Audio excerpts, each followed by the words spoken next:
Harold, a man who loved his routines more than his morning coffee, was about to have his life turned upside down, not by a lottery win or a surprise visit from a long-lost relative, but by a ghost. A very goofy ghost named Marvin. Marvin had been stuck in Harold's Victorian-era house for a century, bored out of his spectral mind. He longed to scare someone, anyone, but alas, he was more likely to trip on his own ethereal robe than elicit a scream. The day Marvin decided to haunt Harold started like any other. Harold was enjoying his toast, meticulously applying marmalade. Suddenly, the temperature dropped.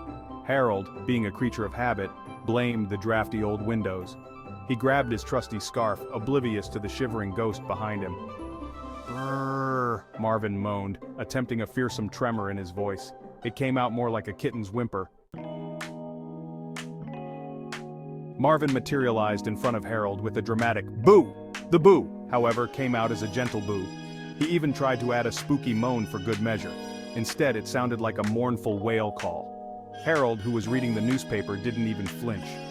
"Gas prices are up again," he mumbled, turning the page. Marvin, invisible and inaudible, wanted to scream. He tried to slam doors, flicker lights, anything to get Harold's attention, but his spectral limbs simply passed through everything. Exhausted and defeated, Marvin slumped against a wall, forgetting that he could phase through it. Harold, a man of simple pleasures, was utterly bewildered by the strange happenings in his house. One minute the television would be blaring, the next it would be playing opera music. Doors opened and closed on their own, and objects seemed to vanish into thin air, only to reappear in the most peculiar places. "Maybe I need a vacation," Harold mumbled to himself, scratching his head as he found his favorite slippers dangling from the chandelier. Little did he know, his resident ghost, Marvin, was having a field day with his newfound talents. Marvin, despite his initial struggles, had discovered that while he couldn't directly interact with the physical world, he could influence it with hilarious results. "This is much more fun than being scary," Marvin chuckled to himself as he watched Harold chase after his runaway toupee. He was having a blast, turning Harold's life into a slapstick comedy, one ghostly prank at a time. Marvin, always the eager learner, stumbled upon an old trunk in the attic. Inside he found a treasure trove of vintage gadgets and gizmos. There were wind-up chattering teeth, squirting flowers, and even a hand-cranked whoopee cushion. "Oh boy, this is going to be epic," Marvin cackled, his ghostly form shimmering with mischief. He spent days mastering these newfound tools, turning Harold's life into a haunted house of hilarity. One evening, Harold was preparing for a hot bath, completely unaware of the chaos brewing just beyond the bathroom door. Marvin, perched on the toilet tank, had strategically placed the whoopee cushion beneath the bath mat. As Harold stepped onto the mat, a loud, resounding brap filled the air. Harold jumped back, startled, his eyes wide with surprise. Marvin, unable to contain himself, let out a booming laugh that echoed through the house.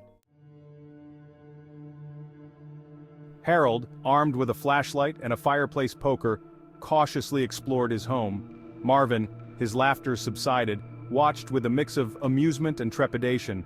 He realized he'd gone too far. He'd frightened the poor man.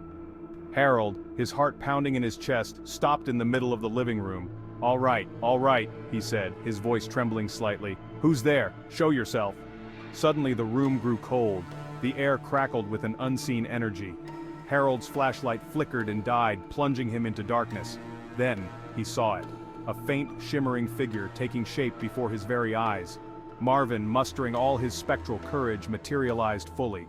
He stood there, illuminated by the moonlight streaming through the window, his translucent form radiating an ethereal glow. You're not scared?" Marvin stammered, his spectral eyebrows furrowed in confusion. Harold, wiping tears of mirth from his eyes, shook his head. "Scared?